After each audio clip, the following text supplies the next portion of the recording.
Hello students, আজকে আমরা পরমাণুর গঠন সম্পর্কে আলোচনা করব। তো এই পরমাণু কি সেটা সম্পর্কে আমরা অল্প স্বল্প জেনেছি, কিন্তু জানার তো কোনো শেষ নেই। তাই পরমাণুর গঠন এক কথায় সমগ্রভাবে জানতে গেলে প্রচুর নলেজ দরকার। আমরা সেই পরমাণুর গঠন সম্পর্কেই কিছুটা নলেজ তৈরি করার জন্য আজকে আমরা কিছু মডেল সম্পর্কে পড়ব। তো আমরা জানি এই যে রাদারফোর্ড 1911 সালে প্রথম প্রোটনের নামকরণ করেন। প্রোটন যদিও আবিষ্কার করেছিলেন কে তোমরা জানো, গোল্ডস্টাইন 1886 সালে, কিন্তু এর নামকরণ করেছিলেন রাদারফোর্ড।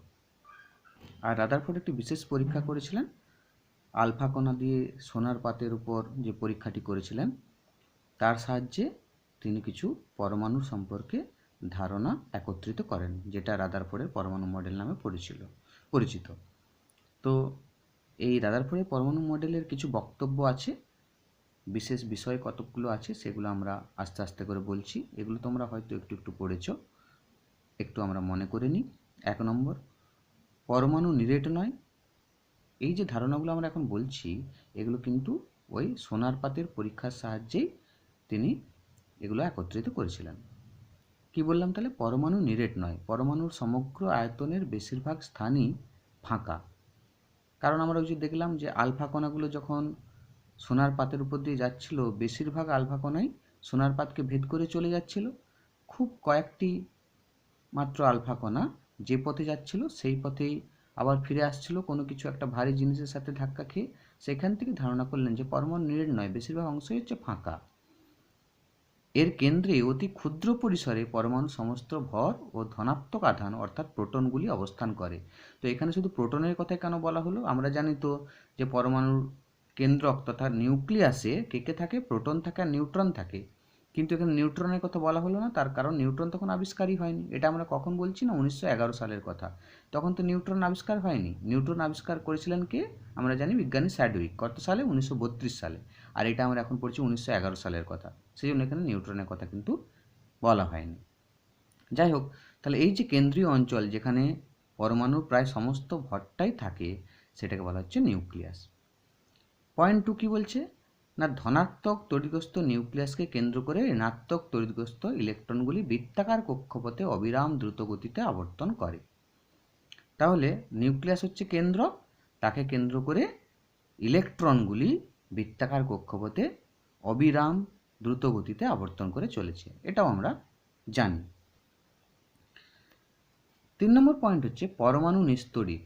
কেন নিস্তড়িত? আমরা জানি যতগুলো প্রোটন থাকে পরমাণুর মধ্যে, ঠিক ততগুলোই ইলেকট্রন থাকে। আর প্রোটন আর ইলেকট্রনের আধানটা কি? বিপরীত। তাহলে প্রোটন আর ইলেকট্রনের সংখ্যাটা সমান হওয়ার জন্য পরমাণু নিস্তড়িত হয়। 4 নম্বর পয়েন্ট, আবর্তিত ইলেকট্রনের কেন্দ্রাতিক বল এবং ইলেকট্রনের উপর নিউক্লিয়াসের আকর্ষণ বল পরস্পর সমান ও বিপরীতমুখী হয়। ইলেকট্রনগুলি কখনোই নিউক্লিয়াসে এসে পড়ে না। এটা কি বলতে চাইছে দেখো না, সাপোজ এই যে কেন্দ্রাতিক বলটা কি জিনিস না, ধরো তুমি একটা পাথরকে একটা সুতোতে বেঁধে বা একটা দড়িতে বেঁধে তুমি যদি গোল গোল করে ঘোরাতে থাকো হাতে করে ধরে, এখন যদি কোনোভাবে ওই সুতোটা কেটে যায় তাহলে কি হবে না, ওই যে পাথরটা দেখবে অনেকটা দূরে গিয়ে ছিটকে যেয়ে পড়ছে। কেন পড়ছে না, যখন ওই গোল গোল করে ঘুরছে তখন ওখানে দুটো বল কাজ করে। এক্ষেত্রে নিউক্লিয়াসের ক্ষেত্রে দুটো বল কাজ করে। তো ওই যে ছুঁড়ে চলে গেল, মানে অনেকটা দূরে ওই যে পাথরটা চলে গেল, এটা কি বল না, এটা হচ্ছে অপকেন্দ্র বল, যেটা সবসময় স্পর্শক বরাবর কাজ করে। তাহলে একটা নিউক্লিয়াসকে কেন্দ্র করে যখন ইলেকট্রনগুলো ঘুরতে থাকবে সেক্ষেত্রে দুটো বল কাজ করে না। কেন? আমরা জানি কুলম্বের সূত্র অনুযায়ী আমরা জানি বিপরীতধর্মী আধানগুলো একে অপরকে আকর্ষণ করে। তাহলে নিউক্লিয়াসে কে থাকে? প্রোটন। আর বাইরের কক্ষপথে কারা থাকে? ইলেকট্রনগুলো থাকে। তাহলে ইলেকট্রনের প্রতি প্রোটনের একটা আকর্ষণ বল কাজ করে, এটা হচ্ছে কুলম্বীয় আকর্ষণ বল বা অভিকেন্দ্র বল। আবার ওই নিউক্লিয়াসকে কেন্দ্র করে ইলেকট্রনগুলো ঘোরার জন্য আমরা একটু আগে বললাম ওই যে পাথরটা যদি অনেকটা দূরে যেয়ে পড়ছে ছিঁড়ে যাওয়ার পর সুতোটা, তো এটা কি বল না, এটা হচ্ছে অপকেন্দ্র বল। অর্থাৎ নিউক্লিয়াসকে কেন্দ্র করে ইলেকট্রনগুলো যখন ঘুরতে থাকছে তখন কিন্তু সবসময় ইলেকট্রনগুলো চায় নিউক্লিয়াসকে ছেড়ে যেয়ে আমরা বাইরে চলে যাব। নিউক্লিয়াসে আকর্ষণ বলটা কাটিয়ে দিয়ে আমরা বাইরে চলে যাব, এটা সবসময় চেষ্টা করে। কিন্তু নিউক্লিয়াসের আকর্ষণ বলটা ওদেরকে বেঁধে রাখে, অর্থাৎ যে বলটার জন্য ও ছুঁড়ে মানে নিউক্লিয়াসের আকর্ষণ বলটাকে কাটিয়ে বাইরে চলে যেতে চায় সেটা হচ্ছে অপকেন্দ্র বল। আর যে বলের জন্য নিউক্লিয়াস ওই প্রোটনগুলোকে ইলেকট্রনগুলোকে আকর্ষণ করে, অর্থাৎ নিউক্লিয়াস বলতে এখানে প্রোটনই বোঝাচ্ছে, প্রোটনগুলো ইলেকট্রনগুলোকে আকর্ষণ করছে যে বল দ্বারা, সেটা হচ্ছে অভিকেন্দ্র বল। এখন এই অভিকেন্দ্র বল আর অপকেন্দ্র বল কিন্তু অ্যাকচুয়ালি সমান হয়, সেই জন্য কিন্তু ইলেকট্রনগুলো নিউক্লিয়াসকে ছেড়ে বেরিয়ে যেতে পারে না। কিন্তু যাই হোক, এখানে কি বলছে দেখো, তাহলে আবর্তিত ইলেকট্রনের কেন্দ্রাতিক বল মানে এটা কোনটা বল, অপকেন্দ্র বল, এবং ইলেকট্রনের উপর নিউক্লিয়াসের আকর্ষণ বল মানে এটা অভিকেন্দ্র বল পরস্পর সমান ও বিপরীতমুখী হয়, ইলেকট্রনগুলি কখনোই নিউক্লিয়াসে এসে পড়ে না। তবে এখানে কেন এরকম বলা হলো, তার কারণ নিশ্চয়ই এর আগে কেউ বলেছিল যে এরকম কোনো ঘটনা ঘটবে যে নিউক্লিয়াসে এসে পড়ে যেতে পারে। কেন পড়ে যেতে পারে সেটা আমরা একটু পরে আলোচনা করছি, যে নিউক্লিয়াসে এসে ইলেকট্রনগুলো কিন্তু জমা হয়ে যেতে পারে কিসের উপর ভিত্তি করে, সেটাই হচ্ছে রাদারফোর্ডের পরমাণু মডেল। তো দেখো, রাদারফোর্ডের পরমাণু মডেলের এবার কিছু ত্রুটি আছে। অ্যাকচুয়ালি রাদারফোর্ডের পরমাণু মডেলটা আমরা আগে পড়েছি, কিন্তু এই ত্রুটি থেকেই আমাদের মূল সিলেবাসটা শুরু হয়েছে। তো রাদারফোর্ডের পরমাণু মডেলের ত্রুটির 1 নম্বর পয়েন্ট হচ্ছে নিউট্রন আবিষ্কারের ফলে। আমরা বললাম আগেই যে রাদারফোর্ড যখন এই পরমাণু মডেলটা তৈরি করেছিলেন তখন কিন্তু নিউট্রন আবিষ্কার হয়নি। তো নিউট্রন আবিষ্কারের ফলে সুস্পষ্টভাবে প্রমাণিত হয়েছে যে পরমাণুর নিউক্লিয়াসে ধনাত্মক তড়িৎগ্রস্ত কণা প্রোটন ও সমভর সম্পন্ন তড়িৎ নিরপেক্ষ কণা নিউট্রন একত্রে অবস্থান করে। তো তাহলে নিউক্লিয়াসে কারা থাকে, প্রোটন এবং নিউট্রন একত্রিতভাবে থাকে, কিন্তু নিউট্রন হচ্ছে চার্জলেস, এর কোনো আধান নেই। এই প্রোটন ও নিউট্রনের মিলিত ভরই পরমাণুর মোট ভরকে নির্দেশ করে। তার মানে শুধু প্রোটন নয়, এবং নিউট্রন অ্যাকচুয়ালি সব থেকে ভারী কণা, প্রোটনের থেকেও ভারী কণা, কিন্তু নিস্তড়িৎ। এই প্রোটন ও নিউট্রনের মিলিত ভরই পরমাণুর মোট ভরকে নির্দেশ করে। কিন্তু আগে দেখো আমরা ওখানে যখন বলেছিলাম পরমাণু নিরেট নয়, ওই যে 1 নম্বর পয়েন্টে কী বলা হয়েছিল, সমস্ত ভর কী বলা হয়েছিল, এর কেন্দ্রে অতি ক্ষুদ্র পরিসরে পরমাণু সমস্ত ভর ও ধনাত্মক আধান অর্থাৎ প্রোটনগুলি অবস্থান করে, শুধু প্রোটন লেখা ছিল, কিন্তু অ্যাকচুয়ালি প্রোটন ও নিউট্রনের মিলিত ভরই হলো পরমাণুর মোট ভর। নিউটন আবিষ্কারের পর এই ধারণাটা কিন্তু পরিবর্তিত হয়েছে। তাহলে রাদারফোর্ড তার পরমাণু মডেল নিউট্রনের কথা উল্লেখ করতে পারেননি, কারণ তখন নিউটন আবিষ্কারই হয়নি। তাই কিন্তু এই পয়েন্টটা রাদারফোর্ডের পরমাণু মডেলের একটা বিশেষ ত্রুটি। নেক্সট দেখো 2 নম্বর পয়েন্ট, রাদারফোর্ডের পরমাণু মডেলের 2 নম্বর ত্রুটিটা কি বলছে না, ম্যাক্সওয়েলের তড়িৎচুম্বকীয় তত্ত্ব অনুযায়ী, এই যে তড়িৎচুম্বকীয় তত্ত্ব, এটা ম্যাক্সওয়েল আবিষ্কার করেছিলেন। তো ম্যাক্সওয়েলের তড়িৎচুম্বকীয় তত্ত্ব অনুযায়ী কোনো তড়িৎগ্রস্ত কণা যখন বৃত্তাকার পথে আবর্তন করে তখন তার শক্তির বিকিরণ ঘটে, মানে শক্তি কিন্তু সে কিন্তু ছাড়তে থাকে। তাহলে আমরা জানি নিউক্লিয়াসকে কেন্দ্র করে ইলেকট্রনগুলো ঘুরছে, তাহলে নিউক্লিয়াসকে কেন্দ্র করে ইলেকট্রনগুলো যখন ঘুরবে তখন তার তাহলে শক্তির বিকিরণ হবে। সুতরাং নিউক্লিয়াসকে কেন্দ্র করে ইলেকট্রনের অবিরাম আবর্তনের সময় ক্রমাগত শক্তির বিকিরণ ঘটবে। তো শক্তির যদি বিকিরণ হয় তাহলে কী হবে না, এইভাবে ক্রমাগত শক্তির হ্রাসের ফলে ওর গতিবেগ কমতে থাকবে। তাহলে যদি এনার্জিটা কমে যায় তার গতিবেগটাও কমবে, যত শক্তি বেশি হবে তত জোরে ঘুরবে। কিন্তু শক্তির হ্রাস হচ্ছে according to Maxwell electromagnetic theory. তাহলে এই যে ক্রমাগত শক্তির হ্রাস হলো, তার ফলে গতিবেগ কমতে থাকবে। আবার গতিবেগ যদি কমতে থাকে তাহলে দেখো না, তার গতিপথের ব্যাসার্ধও ক্রমশ কমতে থাকবে। আর ব্যাসার্ধ যদি কমে থাকে তখন ইলেকট্রনগুলোর প্রতি নিউক্লিয়াসের আকর্ষণ বল একটু একটু করে বৃদ্ধি পাবে, যত কাছে আসবে আকর্ষণ বল তত বাড়তে থাকবে। কারণ নিউক্লিয়াসের মধ্যে আমরা জানি কি থাকে, পজিটিভ আধান থাকে, আর ইলেকট্রন হচ্ছে নেগেটিভ আধান। তাহলে যত কাছে আসবে ওদের মধ্যে আকর্ষণ বল কাজ করবে। একসময় কি হবে, এইভাবে তার ব্যাসার্ধটা কমতে কমতে মানে ইলেকট্রনটি ক্রমান্বয়ে নিউক্লিয়াসের দিকে এগিয়ে যাবে এবং একসময় নিউক্লিয়াসের উপর গিয়ে মুখ থুবড়ে পড়বে, মানে আমি এটাকে বলি মুখ থুবড়ে পড়বে আর কি। এখানে লেখা আছে দেখো, নিউক্লিয়াসের উপর গিয়ে পড়বে। তাহলে ব্যাসার্ধ ক্রমশ কমছে, শক্তির বিকিরণ হচ্ছে, যার ফলে গতিবেগ কমে যাচ্ছে, গতিবেগ কমার ফলে ব্যাসার্ধ কমে যাচ্ছে, ব্যাসার্ধ কমলে নিউক্লিয়াসের কী হবে, আকর্ষণ বলটা ইলেকট্রনের উপর বৃদ্ধি পাবে, ফলে একসময় ইলেকট্রনগুলো নিউক্লিয়াসের উপর গিয়ে পড়ে যাবে। তো তাই যদি হয় তাহলে এখন নিউক্লিয়াসের মধ্যে কী থাকলো, নিউক্লিয়াসের মধ্যে প্রোটনও আছে, ইলেকট্রনও আছে, নিউট্রন আছে, এটা কি সম্ভব? একটা পরমাণু মডেলে আমরা জানি পরমাণু মডেলের মূলত দুটো অংশ থাকবেই, একটা নিউক্লিয়াস আর ইলেকট্রন মহল। ইলেকট্রন মহল মানে নিউক্লিয়াসের বাইরে থাকে সেটা, তো সেটাই যদি ইলেকট্রন মহলে না থাকে তাহলে পরমাণু মডেলটা কখনোই সুস্থিত হবে না। সুতরাং এই যে সবসময় এই নিউক্লিয়াসকে কেন্দ্র করে ইলেকট্রন এইভাবে যে ঘুরছে, তাহলে এই ঘোরাটা সময় এই যে এনার্জির বিকিরণ হবে, সবসময় যে এনার্জি বিকিরণ কন্টিনিউয়াসলি করতেই থাকবে, এটা কিন্তু ঠিক নয়। এটা পরে আমাদেরকে কারেকশন করতে হবে, মানে অলরেডি কারেক্টেড হয়ে গেছে, মানে অলরেডি কারেকশন হয়ে গেছে, তো আমরা সেটা পরের থিওরিতে পড়ব। যাই হোক, এটা রাদারফোর্ডের পরমাণু মডেলের দ্বিতীয় ত্রুটি। তো 3 নম্বর ত্রুটি কি না, নিউক্লিয়াসকে কেন্দ্র করে আবর্তনশীল ইলেকট্রন ক্রমাগত শক্তি বিকিরণ করতে থাকলে, যেটা একটু আগে আমরা বললাম আগের পয়েন্টে, পরমাণুর একটি নিরবিচ্ছিন্ন বর্ণালী পাওয়া উচিত, মানে কন্টিনিউয়াস একটা স্পেকট্রাম পাওয়া উচিত। কন্টিনিউয়াস স্পেকট্রাম মানে যে ধরো যে এই টাইপের কোনো ডিসকন্টিনিউটি নেই, পরপর একটা স্পেকট্রাম যেমন বর্ণালী দেখতে হয় সেই টাইপের পাওয়া উচিত। কিন্তু বাস্তব ক্ষেত্রে দেখা যাচ্ছে পরমাণুর কিন্তু এরকম কন্টিনিউয়াস স্পেকট্রাম পাওয়া যায় না, একটা ডিসকন্টিনিউয়াস লাইন স্পেকট্রাম পাওয়া যায়, রেখা বর্ণালী পাওয়া যায়। তার মানে এই যে বলা হচ্ছে নিউক্লিয়াসকে কেন্দ্র করে ইলেকট্রনগুলো যখন ঘুরছে তখন যে শক্তির বিকিরণ করছে ক্রমাগতভাবে কন্টিনিউয়াসলি, কিন্তু শক্তির বিকিরণ অ্যাকচুয়ালি হয় না, এটা প্যাকেজ আকারে হয়, যেটা আমরা প্ল্যাঙ্ক তত্ত্বে পড়বো E সমান এইচ নিউ, সেই কিছু প্যাকেজ আকারে এইচ নিউ পরিমাণ শক্তির সে কোয়ান্টাম যেটাকে আমরা বলি, সেই টাইপের কিন্তু এনার্জি বিকিরণ হয়। তাহলে কন্টিনিউয়াসলি কিন্তু শক্তির বিকিরণ হবে না, সেটা ডিসকন্টিনিউয়াস হবে। তাহলে এটা একটা ত্রুটি থেকে গেল। তা রাদারফোর্ডের পরমাণু মডেলের মূলত 3টে ত্রুটি আছে। একটা হচ্ছে তাহলে ভর সম্পর্কিত, শুধুমাত্র উনি প্রোটন সম্পর্কে বলেছিলেন, সেক্ষেত্রে নিউট্রনের কোনো ধারণা ছিল না। 2 নম্বর হচ্ছে যখন নিউক্লিয়াসকে কেন্দ্র করে ইলেকট্রনগুলো ঘুরবে তখন তার শক্তির বিকিরণ ঘটবে। তা বিকিরণ যদি ঘটে তাহলে শক্তির বিকিরণ ঘটতে ঘটতে তার এনার্জিটা কমতে কমতে তার গতিবেগ কমবে, গতিবেগ কমলে ব্যাসার্ধ কমবে, ব্যাসার্ধ কমলে ইলেকট্রনগুলো ক্রমশ নিউক্লিয়াসে এসে পড়বে, যার ফলে ইলেকট্রন মহলের অস্তিত্ব থাকবে না। এটা একটা ত্রুটি।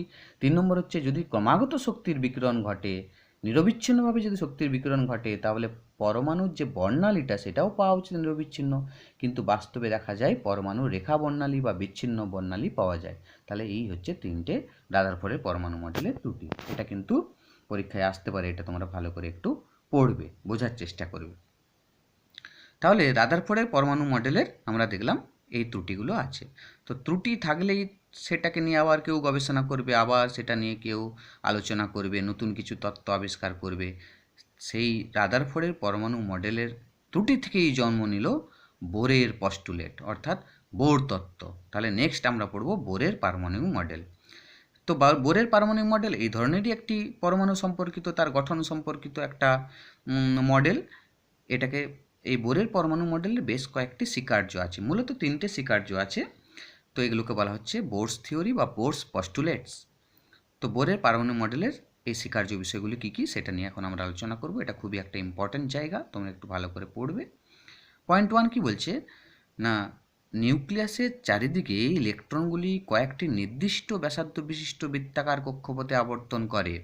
তার মানে হচ্ছে যে ইলেকট্রনগুলি নিউক্লিয়াসকে কেন্দ্র করে যে কোনো বৃত্তাকার কক্ষপথে আবর্তন করতে পারবে না, কেবলমাত্র কয়েকটি নির্দিষ্ট বৃত্তাকার কক্ষপথে আবর্তন করে, সেটা খুবই সিলেক্টেড।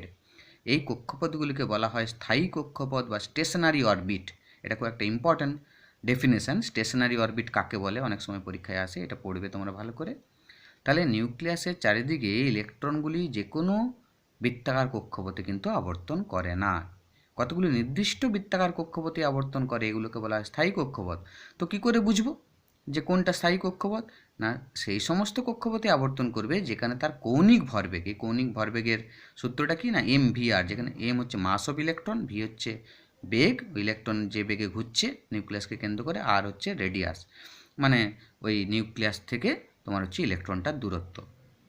সেটা সর্বদাই কী হবে, কৌণিক ভরবেগটা h/2π এর সরল গুণিতক হবে। এইচটা কি এক্ষেত্রে প্লাঙ্ক কনস্ট্যান্ট, আর পাই তো তোমরা সবাই জানো, পায়ের মান 22/7। ঠিক আছে, তো তাহলে কি বুঝলাম এখান থেকে, যে নিউক্লিয়াসকে কেন্দ্র করে ইলেকট্রনগুলি যে কোনো বৃত্তাকার কক্ষপথে আবর্তন করে না, কেবলমাত্র সেই সমস্ত বৃত্তাকার কক্ষপথে আবর্তন করে যেখানে ইলেকট্রনটির কৌণিক ভরবেগ h/2π এর সরল গুণিতক হয়, এবং এই কক্ষপথগুলিকে বলা হয় স্থায়ী কক্ষপথ, এবং ইলেকট্রনটিকে বলা হয় স্টেশনারি ইলেকট্রন, এবং ইলেকট্রনের এই অবস্থাটিকে বলা হয় স্টেশনারি স্টেট বা সুস্থিত অবস্থা। তার মানে যখন এই স্থায়ী কক্ষপথে ইলেকট্রনটা থাকবে তখন কিন্তু তাকে বলা হবে সুস্থিত ইলেকট্রন, এবং তার অবস্থাটাকে বলা হবে সুস্থিত অবস্থা। তাহলে আমরা কি পেলাম এখন, যে mvr সমান nh/2 তা কি বললাম, কৌণিক ভরবেগটা h/2 সরল গুণিতক nটা হচ্ছে এখানে সরল গুণিতক n এর মান 1 2 3 ইত্যাদি, জিরো হবে না অবশ্যই, কারণ জিরো হলে তো বুঝতেই পারছো টোটাল মানটা জিরো হয়ে যাবে। তাহলে এটা সরল পূর্ণ সংখ্যা। এখানে h এর মান কত, এইচটাকে কি বলা হয়, প্ল্যাঙ্ক কনস্ট্যান্ট, প্ল্যাঙ্কের ধ্রুবক। সিজিএস পদ্ধতিতে এর মান হচ্ছে 6.626 × 10⁻27 আর্ক সেকেন্ড, আর এসআই পদ্ধতিতে এর মান হচ্ছে 6.626 × 10⁻34 জুল সেকেন্ড। ঠিক আছে, তো 2 নম্বর পয়েন্ট কি বলছে, এই স্থায়ী কক্ষপথে আবর্তনের সময় ইলেকট্রন কোনো শক্তির বিকিরণ করে না।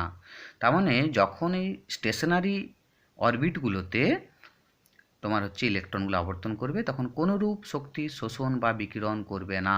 এখানে বিকিরণ শুধু লেখা আছে, শোষণও বলতে পারো তুমি, শক্তি শোষণ বা বিকিরণ কোনোটাই করবে না। সেই জন্য তখন ইলেকট্রনটাকে বলা হচ্ছে সুস্থিত ইলেকট্রন, এবং তার স্টেটটাকে বলা হচ্ছে স্টেশনারি স্টেট বা সুস্থিত অবস্থা। এখন তাহলে ইলেকট্রন কখন তাহলে শক্তি শোষণ বা বিকিরণ করবে, না ইলেকট্রন যখন কোনো স্থায়ী কক্ষপথ থেকে অপর কোনো স্থায়ী কক্ষপথে লাফিয়ে যায়, মানে কোনো একটা স্থায়ী কক্ষপথ থেকে অপর কোনো কক্ষপথে যখন ইলেকট্রনের স্থানান্তরণ হয় তখনই কেবল শক্তি শোষণ বা বিকিরণ ঘটে। তো কখন শোষণ হবে আর কখন বিকিরণ হবে, না যদি কোনো ইলেকট্রন উচ্চতর শক্তি স্তর থেকে নিম্নতর শক্তি স্তরে নেমে আসে তখন শক্তির বিকিরণ হয়, আর যদি কোনো ইলেকট্রন নিম্নতর শক্তি স্তর থেকে উচ্চতর শক্তি স্তরে উন্নীত হয় তখন শক্তির শোষণ ঘটে। ঠিক আছে, এবং এই শোষিত শক্তির বা বিকিরিত শক্তির পরিমাণটা কত, না এই যে দেখতে পাচ্ছ এখানে একটা এক্সাম্পল আমরা দিয়েছি, যে যদি কোনো ইলেকট্রন E2 শক্তি বিশিষ্ট উচ্চতর শক্তি সম্পন্ন স্তর অবশ্যই সেখান থেকে E1 শক্তি বিশিষ্ট নিম্নতর শক্তি স্তরে লাফিয়ে আসে, এবং যদি বিকিরিত শক্তির কম্পাঙ্কটা নিউ হয় তবে ইলেকট্রনগুলো h নিউ পরিমাণ শক্তির বিকিরণ করে। অর্থাৎ এক্ষেত্রে এনার্জি ডিফারেন্সটা কত হবে, E2 - E1, কারণ E2টা উচ্চতর শক্তি স্তর আর E1টা নিম্নতর শক্তি স্তর, তার ডিফারেন্সটা কত হবে h নিউ। তাহলে ডেল্টা E সমান E2 - E1 সমান h নিউ। তো আমরা এখানে ছবির সাহায্যে দেখেছি, দেখো নিউক্লিয়াস আছে পজিটিভ চার্জযুক্ত, যখন দেখো একটা ইলেকট্রন n সমান 1, তাহলে n সমান 1 2 3 4 5 এগুলো কি বিভিন্ন কক্ষপথ, তাহলে 1 নম্বর কক্ষপথ থেকে যখন 3 নম্বরে যাচ্ছে তার মানে কি লোয়ার স্টেট থেকে হায়ার স্টেটে যাচ্ছে, লোয়ার এনার্জি লেভেল থেকে হায়ার এনার্জি লেভেলে যাচ্ছে, তাহলে কীভাবে শক্তি শোষণ করতে হবে, একইভাবে n সমান 2 থেকে যখন n সমান 5-এ যাচ্ছে তখন শক্তি শোষণ ঘটছে। কিন্তু যখন উচ্চতর শক্তি স্তর থেকে নিম্নতর শক্তি স্তরে নেমে আসে, যেমন ধরো n সমান 5 থেকে n সমান 2-তে নেমে এসছে, বা n সমান 4 থেকে n সমান 1-এ নেমে এসছে, তখন কিন্তু শক্তির বিকিরণ ঘটে, বিকিরণ করবে। বোঝা গেল তাহলে কখন শক্তি শোষণ আর বিকিরণ হবে। ওকে, এখন আমরা বোর তত্ত্বের সাহায্যে হাইড্রোজেন অনুরূপ পরমাণুর n-তম কক্ষপথের ব্যাসার্ধ নির্ণয় করব। হাইড্রোজেন অনুরূপ পরমাণু কেন, না হাইড্রোজেনের কতগুলি ইলেকট্রন থাকে, একটি ইলেকট্রন, তার মানে হাইড্রোজেন বা এই জাতীয় কোনো পরমাণু বা আয়ন যাদের একটিমাত্র ইলেকট্রন আছে তাদের ক্ষেত্রে, সেই সমস্ত পরমাণুর ক্ষেত্রে বা আয়নের ক্ষেত্রে n-তম কক্ষপথের ব্যাসার্ধ আমরা নির্ণয় করব। ঠিক আছে, তো এখানে একটা ছবি দেখো পরিষ্কার কি দেখা যাচ্ছে, এই যে এটা একটা কক্ষপথ যেখানে ইলেকট্রনটা ঘুরছে, ইলেকট্রনটার ভর হচ্ছে m, বেগ ভি বেগে ঘুরছে, আর ব্যাসার্ধ বিশিষ্ট এই বৃত্তাকার কক্ষপথ। এখানে টোটাল যে ধনাত্মক আধানের পরিমাণটা সেটা হচ্ছে জেডি, ই হচ্ছে ইলেকট্রনের আধান। এখন আমরা জানি ইলেকট্রনের সমসংখ্যক প্রোটন থাকে, ঠিক আছে, ইলেকট্রন যতগুলো থাকে প্রোটনও ততগুলো থাকে। এখন এই প্রোটনের টোটাল আধানটা কত হবে, না আমরা জানি ইলেকট্রনের আধান যত হয় তোমার হচ্ছে প্রোটনেরও আধান কিন্তু সমান, শুধু চার্জটা আলাদা। তো এখানে একটি ইলেকট্রনের কথা বলা হয়েছে, তাহলে এখানে ইলেকট্রনের আধান ই হবে, কিন্তু সেই পরমাণুতে কতগুলো প্রোটন আছে সেটা তো আমরা জানি না, সেই জন্য জেডি হচ্ছে পরমাণু ক্রমাঙ্ক, মানে টোটাল প্রোটন সংখ্যা। যদি একটা হয় তাহলে সমান সমান হবে, দুটো হয় যদি 2e হবে, তিনটে হলে 3e হবে। ঠিক আছে, তাহলে সেই জন্য জেডি হচ্ছে টোটাল ধনাত্মক আধানের পরিমাণ, এটা হচ্ছে ঋণাত্মক আধানের পরিমাণ। আর হচ্ছে এই যে ব্যাসার্ধ, বৃত্তাকার কক্ষপথটার ব্যাসার্ধ, ভি বেগে ঘুরছে, ইলেকট্রনটা ধরে নিলাম যার ভর হচ্ছে এম। তাহলে এখানে কি কাজ করবে, দুটো বল কাজ করবে আমরা বলেছিলাম। ইলেকট্রনটার প্রতি এই প্রোটনের মানে নিউক্লিয়াসের একটা আকর্ষণ বল কাজ করবে, যেটার নাম হচ্ছে অভিকেন্দ্রিক বল, সেটা কুলম্বীয় আকর্ষণ বলও বলতে পারো। এখন কুলম্বীয় আকর্ষণ বলের মানটা তাহলে কত হবে, না আমরা জানি যে আধান দুটির মানের গুণফলের সাথে সমানুপাতিক এর মানটা, এবং উহাদের মধ্যেকার দূরত্বের বর্গের ব্যস্তানুপাতিক। তাই এই কুলম্বের সূত্র অনুযায়ী ইলেকট্রনটি যে বলের দ্বারা নিউক্লিয়াসের দিকে আকৃষ্ট হয় তার পরিমাণ কি, আধান দুটি গুণফল মানে কি, একটা হচ্ছে জেডি ধনাত্মক আধান, ঋণাত্মক আধান ই, তাহলে জেডি স্কোয়ার বাই হচ্ছে কত হবে আর স্কোয়ার, আর হচ্ছে দূরত্ব, উহাদের মধ্যে দূরত্বের বর্গের ব্যস্তানুপাতিক, সেই জন্য এই টোটাল অভিকেন্দ্রিক বলের পরিমাণটা হচ্ছে Z square by R square. আবার বললাম, একটা ধনাত্মক আধানকে কেন্দ্র করে একটা ঋণাত্মক আধান যখন একটা বৃত্তাকার কক্ষপথে পরিভ্রমণ করবে, তখন কিন্তু সে সবসময় চাইবে এই আকর্ষণ বলটাকে কাটিয়ে ছিটকে চলে যেতে। এটাকে বলা হচ্ছে অপকেন্দ্রিক বল। এই অপকেন্দ্রিক বলের মানটা কত না, এই অপকেন্দ্রিক বলের মানটা হবে, দেখো এক্ষেত্রে যে ভি বেগে আবর্তনশীল ইলেকট্রনের ক্ষেত্রে অপকেন্দ্রিক বলের মান হচ্ছে এম ভি স্কোয়ার বাই আর। এটা একটা সূত্র, যেখানে এম হচ্ছে ইলেকট্রনের ভর আর আর হচ্ছে কক্ষপথের ব্যাসার্ধ। তো আমরা জানি, যখন একটা স্থায়ী কক্ষপথে একটা ইলেকট্রন আবর্তন করে, তখন সেক্ষেত্রে কিন্তু কি হয়, অভিকেন্দ্র বল আর অপকেন্দ্র বলের মানটা কিন্তু সমান হয়। তবেই তো ইলেকট্রনটা সুস্থিতভাবে স্থায়ী কক্ষপথে নিউক্লিয়াসকে কেন্দ্র করে ঘুরতে থাকবে, নাহলে তো ছিটকে চলে যেত বা নিউক্লিয়াসের দিকে আকৃষ্ট হয়ে পড়তো যদি অসমান হতো। কিন্তু সেটা তো হয় না, ঘুরতে থাকে, তার মানে দুটোই সমান। তাহলে আমরা কি পেলাম না, এখান থেকে পেয়েছি দেখো Z square by R square অভিকেন্দ্র বল, আর অপকেন্দ্র বল হচ্ছে M V square by R. তাহলে এখান থেকে যদি আমরা শুধু ভি স্কোয়ার পাই, ভি স্কোয়ার সমান কী হবে, ভি স্কোয়ার সমান আরটা এদিকে দিয়ে দাও, তাহলে জেড স্কোয়ার আর আর আর আর স্কোয়ার কেটে গেল, তাহলে জেড স্কোয়ার বাই আর, আর এমটা নিচে নেমে গেল, তাহলে এম আর, তাহলে ভি স্কোয়ার সমান জেড স্কোয়ার বাই এম আর। 1 নম্বর সমীকরণ এটা পেলাম। আবার বোরের যে স্বীকার্য পস্টুলেট, তার প্রথম তত্ত্ব থেকে আমরা কি পেয়েছি, যে ইলেকট্রনগুলি কেবলমাত্র সেই সমস্ত বৃত্তাকার কক্ষপথে পরিভ্রমণ করবে যেখানে তার কৌণিক ভরবেগটা h/2π এর সরল গুণিতক হয়, অর্থাৎ mvr সমান nh/2π, যেখানে n এর মান 1 2 3 ইত্যাদি। তাহলে এখান থেকে ভি সমান কী পাবো, ভি সমান এম আরটা নিচে চালিয়ে দাও, তাহলে nh/2π mr। তাহলে এখানে যদি টোটালটাকে স্কোয়ার করে দিই, ঠিক আছে, তাহলে ভি স্কোয়ার সমান কী হবে, N square A square by 4π square M square R square. এটা 2 নম্বর সমীকরণ। এই 1 আর 2 এর দেখো সমীকরণ থেকে দুটো ভি স্কোয়ারকে যদি আমরা সমান করে দিই, তাহলে এটা সমান এটা আমরা লিখতে পারি, সেটাই আমরা নেক্সট স্টেপে দেখাচ্ছি।